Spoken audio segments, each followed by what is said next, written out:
afternoon, everybody. Thanks for joining us on one of the hottest days of the year. So it's great that you've taken the time out to join us today. We'll probably be around 30 minutes or so. We've got a really nice agenda. We're going to hear from Darren, who's one of our students, about his experience with us and how he's entered the project management industry and just his experience in general. So really excited to hear that. Just first of all, we're recording this because we'll send it out afterwards to everybody, and obviously for GDPR issues, if you don't want to be seen, I would turn off your video now, please, and we'll start recording. Great. So I'm John O'Cox. I'm head of marketing here at Learning People. I've been at the company for it'll be coming up to eight years in October. It's been a wonderful journey for myself so far. We have homes in Brighton, in Ireland, in New Zealand, in Sydney, in France, and we're growing at an exponential rate. We have over 30,000 students worldwide that we support and enable and help them to live better lives, I guess, by helping them transition into new careers or progress up the ladder of their current career.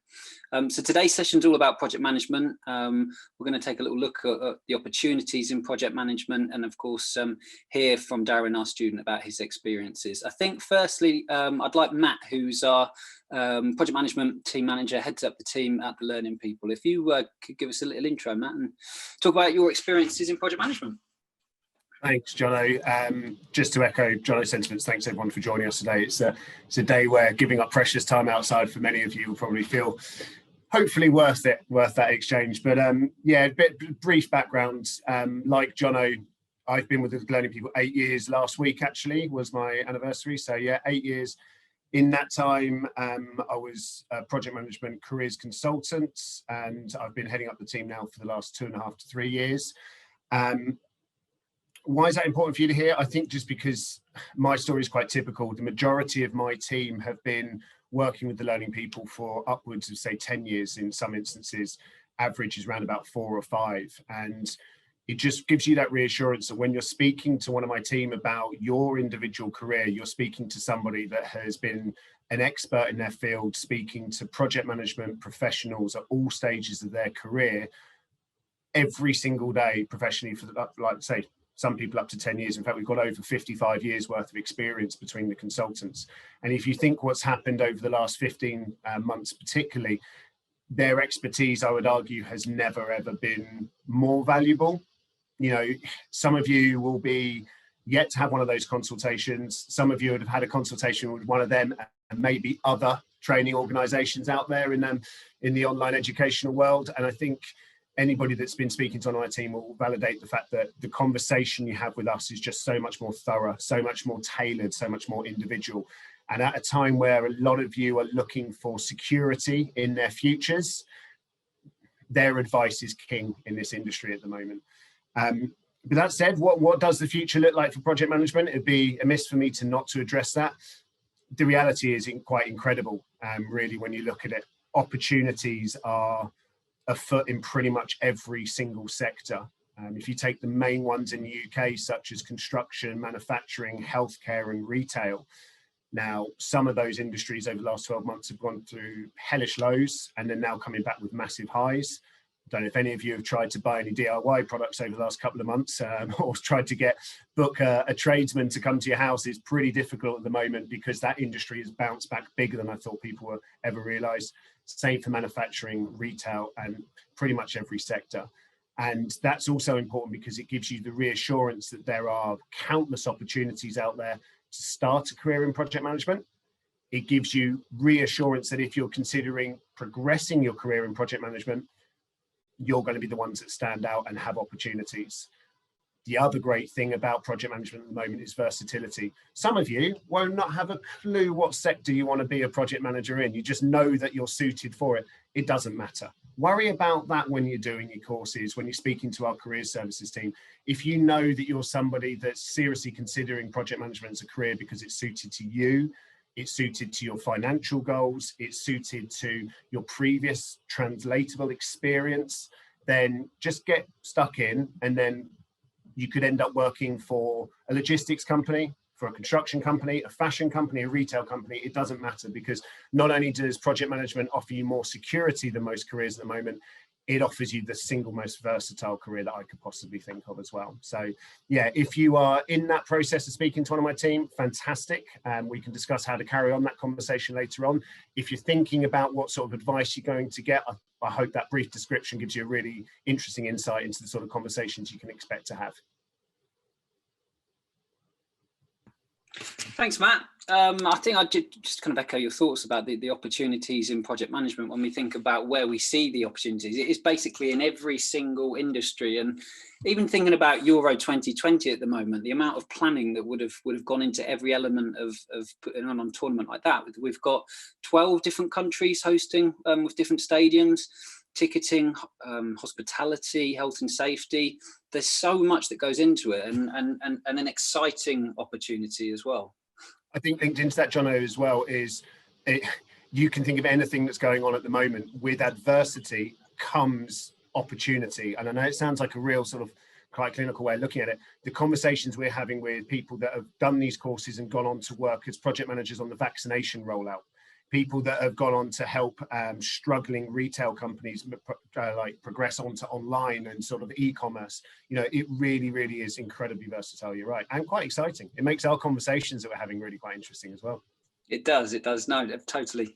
Let's bring in Marisha. Now, one of the big parts of what we do at Learning People is support you throughout your learning journey, and that's obviously with award-winning, globally accredited training, but it's understanding and immersing you into your chosen industry, and part of that is our career services team, and Marisha heads that up. Do you want to give us an overview on career services, Marisha? Yeah. Hi everyone, my name's Marisha and I work on the career services team. I have 12 years experience as a recruiter. I've been placing candidates in a wide variety of roles such as project management, and I've been with Learning People for about 3 years now. So we launched Career Services just over a year ago, and it was with the aim of giving our students the tools and the confidence to approach the job market and take control of their careers. So we'll take you through a 3-phased process tailored to your own personal career path, whether you're entry level or you're career changing, or you're looking to validate your existing project management skill set. So something that all of our current and future project managers need to consider is that the project landscape and skills required are changing. And as the job seeker, you need to be really selective of the companies that you're approaching and research and prepare thoroughly for each section of the process more than ever. You need to be asking yourself, is this a stable industry? Do I see a future in this company and their projects? And the beauty of project management, as Matt and John have both said, is that it exists in so many sectors. So at Career Services, we're on hand to help you analyse these opportunities and provide you with industry-specific and impartial advice and support. So, you know, one of the factors that you really need to consider is your skill set. You need to question, you know, what do I have to offer? Have you got the transferable skills and the agile certifications, for example, to work in a business where it's actually one of the main ways of delivering projects right now? And it's all about being ready and having those credentials to show that you've been keeping an eye on what is happening out there right now. And another important factor that is often really neglected is the networking piece. So more and more businesses are turning to their network right now to save on advertising and hiring costs. You know, who do they know that can do the job? And for you, it's all about building and nurturing your network throughout this time. So because you're going to need that network to start working for you in a really tangible way. And because that's where the hidden job market is, it's through people that you network with. So we show you how to tackle this during phase 2 of Career Services. And because there's no one size fits all, we'll give you one-to-one tailored guidance on your CV, on your LinkedIn profile in phase 1, networking, as I mentioned, in phase 2, and in phase 3, applying for jobs using multiple methods, not just job boards, how to spot a good recruiter, how to interview, and we'll support you all the way through to landing your role. We also run monthly interactive workshops that covers all of these key job search topics, and it's become a really useful session to attend for all of our students. So this is the level of support that you'll get, and we know what's needed from you to make your profile stand out from the competition, and we'll work alongside you to achieve this. That's it. Thanks, Marisha. That's great. Yeah, the student workshops have been extremely successful. And focusing on, well, we have some industry thought leaders. We have sessions on interview techniques over Zoom, or lots of different agendas, don't we? Was it a couple of those a month that we're running at the moment? We're running monthly workshops, and then we bring in guest speakers as and when we get someone to join, depending on what topic we're talking about. So focusing on our student outcomes is just an absolute core priority for everybody at the Learning People, and getting you to demystify an industry before, we want you to enter an industry that's right for you first and foremost, and then take you on that journey, so then you're ready to enter the industry and help place you in that journey. And these are one of my favourite projects, I guess, hosting webinars, because we get to meet our students. And Darren is a student with us, so thanks very much for taking the time out today with us, Darren. Do you want to just start by giving a bit of an overview of how you came to the Learning People and enrolled with us? Yeah, sure. Okay. Yeah, afternoon all. So my background is in the commodities industry. So I've worked in kind of IT type environments for about 25 years, primarily as a business analyst. That's my main background is as a BA. But a natural progression for a BA, for me anyway, was to look at project management. But it's very difficult to sort of transition within a company. So generally, companies tend to hire project managers that already have the qualifications. So I decided I wanted to sort of take that on myself during the pandemic, try and use some of that time productively. So I sort of went out into the market looking for different training providers, but most of them were kind of on-site training. They wanted me to sort of take maybe 7 or 8 days off work to sort of do the training. Obviously, that's time I'm not going to get paid. So that wasn't really going to work. So now I was looking for alternatives, and sort of Learning People came up. And I spent quite a bit of time looking into the sort of the way that the sort of structure was and how that would work and whether it would be a good fit for me. So, and then that's when I sort of had started lots of phone calls with various people in the company, going through the different packages that were on offer. And what package did you enroll on, Darren? It was a project management bundle I took, so it was slightly tailored for me because a couple of the qualifications on the main bundle I'd already done a couple of years previously through work. So it was a sort of slightly tweaked project management bundle, but it included the main ones that I needed, which was the PMP exam. That was quite a big recognised exam in my space, but also picked up the Agile Certified Practitioner, the CompTIA Project Plus, and the Change Management. So they're all really useful qualifications for my space. But yeah, so it was good because it allowed me to sort of start off with some of the easier ones and then progress up to the sort of the more sort of challenging PMP one at the end. So it wasn't kind of jumping into a really complex training course and exam without kind of being able to sort of build up to it. Okay, and did you want to get certified as a particular reason for a job that you'd seen, or just to give you that knowledge to help progress your career? What was the reason? I'd kind of been doing some project management, sort of small projects through work, but I'd never done the qualification. So I had sort of some background and some experience in it, but no qualifications to back it up, which kind of means it's very difficult to go into another job as a project manager if you don't have the experience and the qualifications. So the qualifications were important, but it was more of a way to actually to learn and to train rather than just to get a certificate. So I sort of used it as a way of learning parts about the project management industry that just weren't in the company I was working for. So a lot of the qualifications now are based on Agile, and that's something that not every company uses properly, or some companies still use sort of older methods for managing projects. So that's a good way of getting up to the level of the industry. Which means I could move from commodities into banking or into healthcare or whatever. The qualification would still be valid. A lot of the big companies now use Agile, which is what most of these qualifications are based around. Okay, well, we'll get Matt in a moment to talk about some of the different qualifications. So where are you at now with your studies and your PMP course, Darren? I've just finished it actually. So I started off with the Project Plus, which was the easier of the qualifications. So that was a good sort of jump into the training piece. I went through the Agile Certified Practitioner, which was pretty tricky, but it was valid to what I was doing, so I could kind of follow it, and I passed that. And I've just finished up the PMP, which was the big one. And I got caught out really, so I should have listened to you guys a bit more. But I basically done all of the training, and then the exam format changed over the sort of new year. So I'd obviously hadn't been tracking the emails that were being sent through. So I had to retrain, do the exam after Christmas, and I passed it first time, which was great. Well done. It was a really there's a lot of training. So there's about 35 hours worth of training to do, and the exam is quite a long exam. So you really have to sort of put the work in to pass it. But yeah, I passed it first time, which was great. So I'm really pleased that that was done. But it's it's definitely something you need to structure yourself to sort of pass it properly.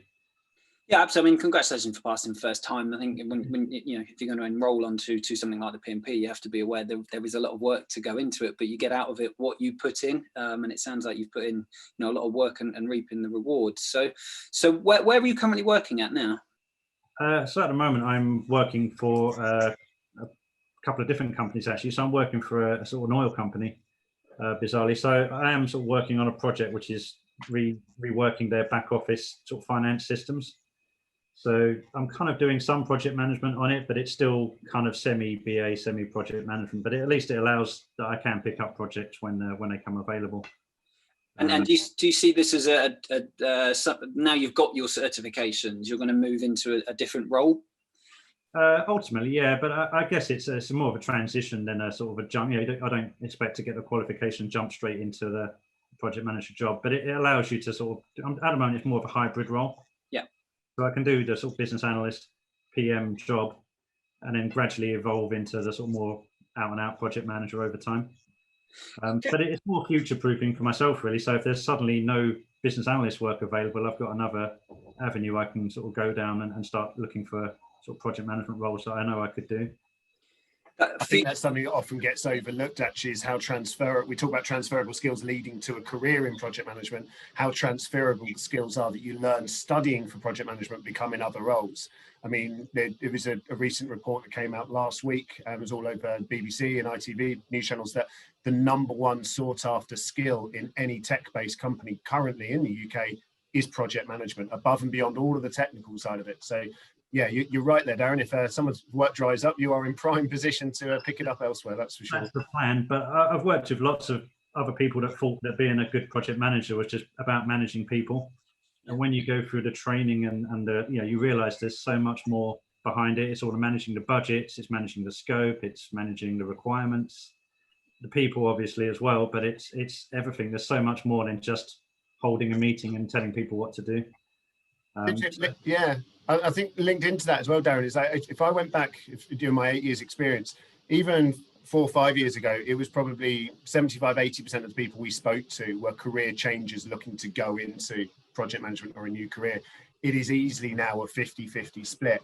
People trying to do exactly what you were doing there in terms of aligning yourself to best commercial practice. You work in companies, you run projects, you work a lot of the time to your own methodologies, and it's fantastic that you do that. That experience remains king. But having that seal of approval from having the initials PMP on your name, or having an agile qualification, change management, it just gets your foot in the door to have that experience recognized. But also, let's be honest, it does improve you as a project manager. You learn so much more that when you're put on the spot on an interview situation or with a stakeholder meeting. If you're fresh out of a PMP education, then that's right at the forefront of your mind. And you won't have that if you, like you said earlier, if you were convinced to do a 5 or 6 day course somewhere in a hotel by the M25, that you just wouldn't get that. No, it definitely makes a difference. I mean, I'm getting lots of job kind of agents approaching me through LinkedIn because I think they search for PMP with one of their recruiter searches. So I kind of pop up in a lot more searches. So I do see a lot more activity. So it certainly pays to have it there. That's what you want, isn't it? People reaching out to you rather than you reaching out to them. I'm interested about, you go into the dynamics of the financing people. What's with the project management work that you do, Darren? What have you found the most challenging? Is it just people in general throwing up their own challenges? Every project I've worked on has been different, but a lot of the projects that struggle are the ones that have been set up badly to start with. Okay. So they've already kind of agreed an end date without understanding what the scope is going to be. And then it tends to be a sort of a scramble to try and get as much done before the end date. And then the quality tends to get missed off the end. The testing is the last thing you do, so that tends to be the bit that suffers. But where you get the opportunity to actually structure a project correctly and to sort of think about scope and planning, up front, you tend to get a completely different outcome. Yes, tends to be where it comes down from up high as to this is the date we need to go live and you need to do all of these things. But none of the people that have got that knowledge tend to be involved in the planning stages. Okay.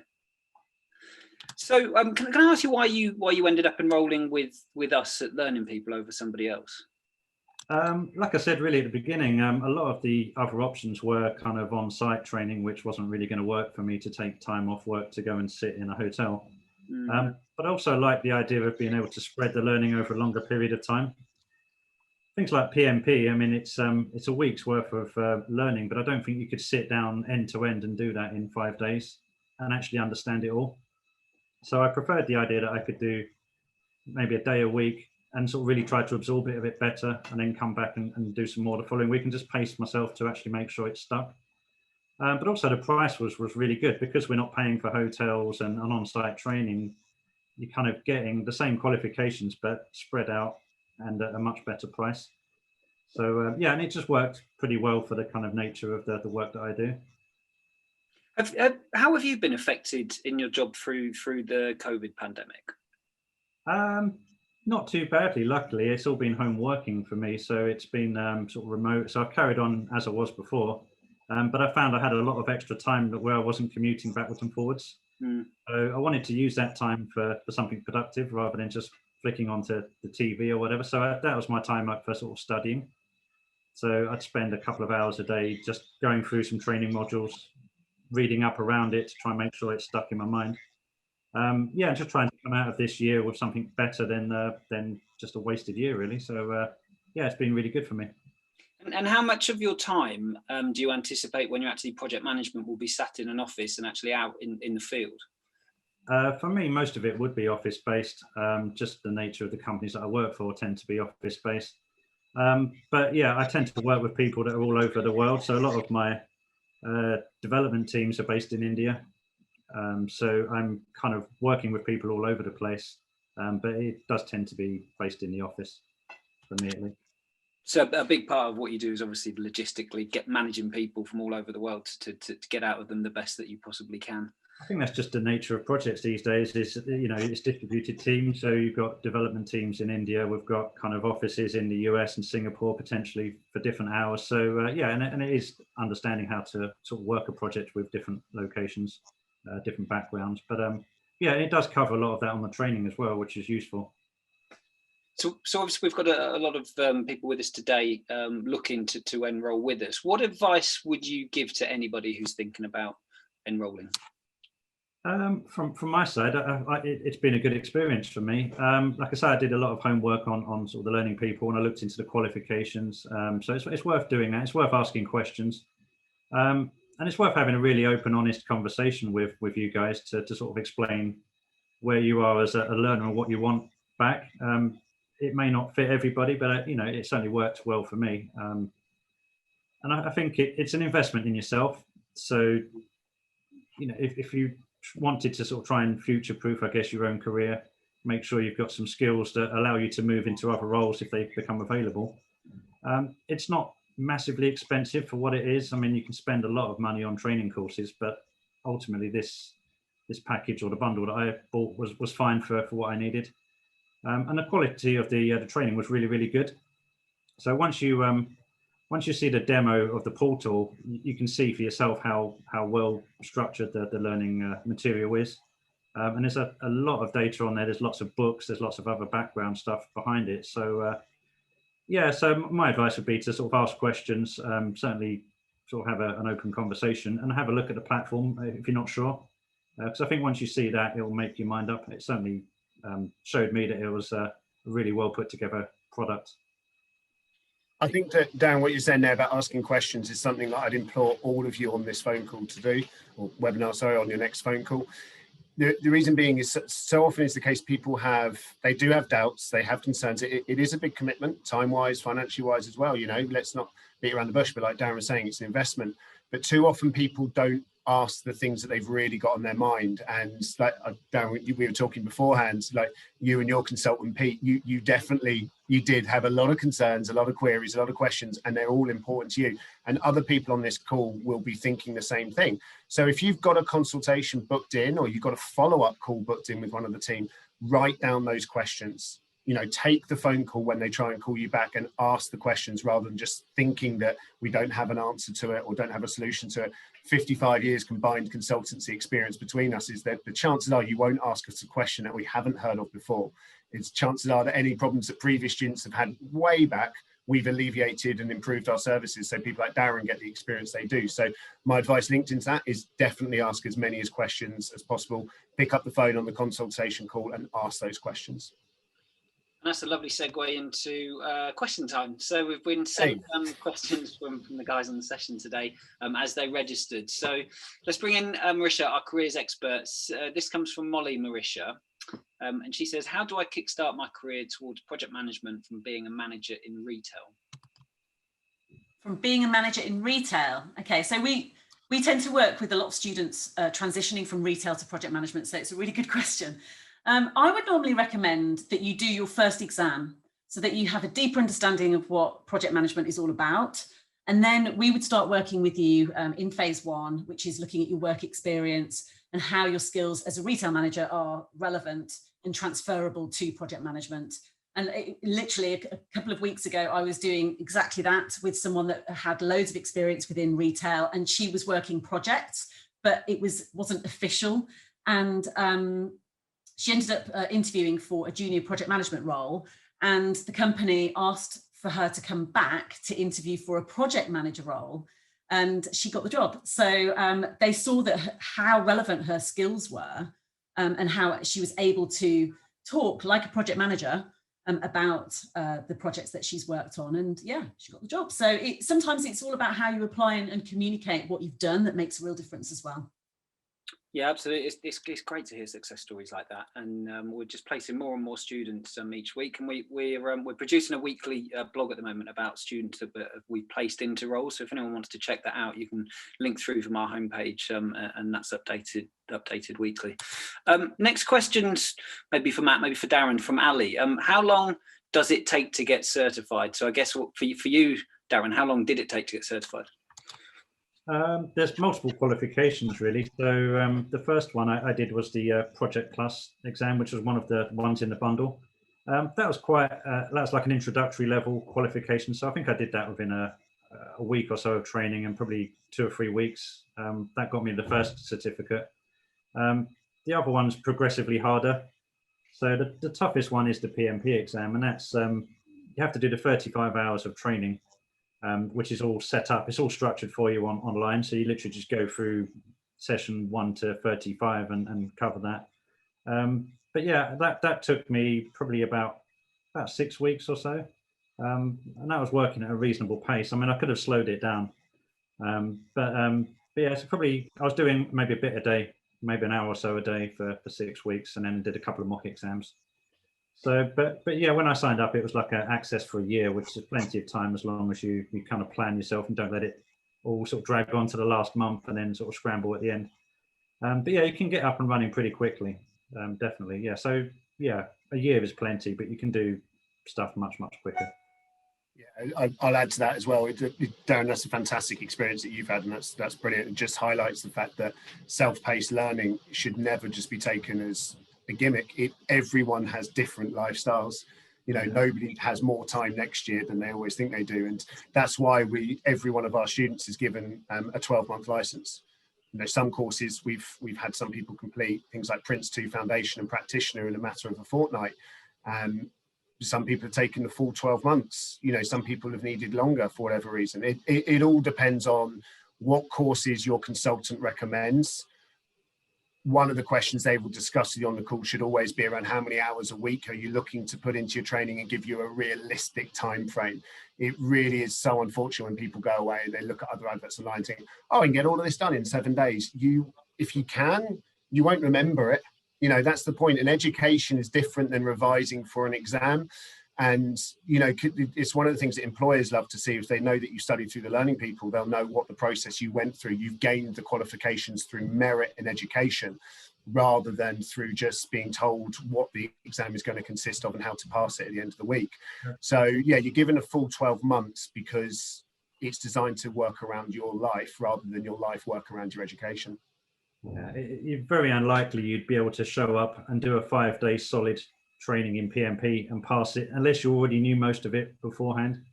But yeah, that's certainly my experience, is that I wouldn't have passed it if I'd have just signed up for one of those courses and done a 5-day in a hotel, because there's too much there that I just didn't have the experience or the reference to sort of equate to. Exactly, and this is one of the reasons why the PMI insist on having a certain amount of hours of education prior to anyone sitting the exam. They've also just changed the PMP format and heavily restricted the number of resellers that can actually provide anyone in the UK with PMP training, and we're one of the select 2 or 3, I think it is. And one of the reasons is that if you complete the training, you do all your steps and you get through to the exam, the current first-time pass rate on the PMP with the learning people for 2021 is 100%. We've not had somebody fail their PMP exam this year. And that's something that when it first came out in January or February, like, oh, that's nice, small snapshot. We're 6 months into the year, it's a real highlights the importance of the help you receive and the quality of the education you get as well. So yeah, definitely echo Darren's thoughts there. Sticking with you, Matt, this is from Dan. It's an interesting question. Dan says, how transferable are project managers between sectors? Could a project manager in hospitality move into construction, for example? I'm guessing the theory stays the same, doesn't it? Yeah, absolutely. You'll notice that when you're doing something like a PMI, be it a PMI course, be it change management, be it Prince 2, be it Agile, Six Sigma, you'll notice that they're all taught in very non-industry, non-sector specific ways. And that's because the nature of the role, like Darren was saying earlier, about dealing with people, budgets, stakeholders, timescales, risk assessment, the projects can vary. It really, really doesn't matter what industry and what sector you're in. And we get people that jump from sector to sector all of the time. Marisha, you'll know that firsthand. I'll never forget somebody that went from being a project manager with the FA to working as a project manager with Royal Mail. Completely different, but it remains the same. And that's something that you guys need to be really aware of at the moment. Is experience is king. If you're in an industry and in a sector where you've not been affected by the pandemic, you're continuing to grow, it makes sense to stay within that industry and progress as a project manager. But if you're in an industry that's had a bit of a hit, then don't worry. Your skills, your ability to manage 300 people weddings, and then transfer that to working in, the public sector remains king. It's about your track record as a project manager, about how successful your projects have been. The actual nature of the projects you're working on and the industry doesn't matter a lot. Yeah, I'm just conscious of the time. I've got a couple more questions. Marisha, this is from Susan, and Susan says, what advice would you give someone who's got plenty of experience of working in a professional environment? She's got 15 years and has managed projects, but not with a formal PM qualification, who is looking at a career change into project management. Go for it. It's similar to what I mentioned earlier. There are just so many jobs that require managing projects. And it really does help first to get through some of the qualifications that you can speak the language of a project manager. I mean, the amount of students I've spoken to, and maybe it's a bit too soon and they're still at the very beginning of their studying, and they're looking at their CV and they're like, how do I transfer all of this across? I know that what I've been doing is really relevant, but how do I do it? And we really do work together on that when you're ready. There isn't a set time when we do it. It's when you feel sort of confident to start, transferring your skills across. And we'd apply this in LinkedIn, your CV. We'd sort of optimize it, make sure that all the correct keywords are in there. And then it's all about how you present yourself in interview and how you speak to professionals out there with the sort of the language of project management. Which is where your expertise comes in and supports our students. Think about it, guys. Like any company that you work in at the moment, if you're working in an organization, think about the job titles of people around you. How many of you actually got project managers employed? I bet you've all got people that work in operations, that people are working in IT, people that are working in HR, people that are working in finance, people that are working in sales, whatever it may be. project management is everywhere you look. It's just a collective umbrella term. So if you've worked in any of those roles or have fancied working one of those roles, that is project management, and a project management certification will help you get into that role as well. Darren, now you're, say, officially certified with your PMP, do you analyse projects? So maybe look at the vaccine rollout and where we are with that, whether we think it's good or bad. Do you look at that and think, I would have done things differently? I'm glad I wasn't involved in that one. It's a bit of a project, yeah. But yeah, you do sort of start to look at the way, because obviously, when you're outside of a project, you just see the result. But then when you start working backwards of all of the planning and everything that needs to go into these projects and all of the risks that they've had to manage all the way through, you do kind of, you do see things through different eyes, I guess, when you kind of understand what someone's had to do to get there.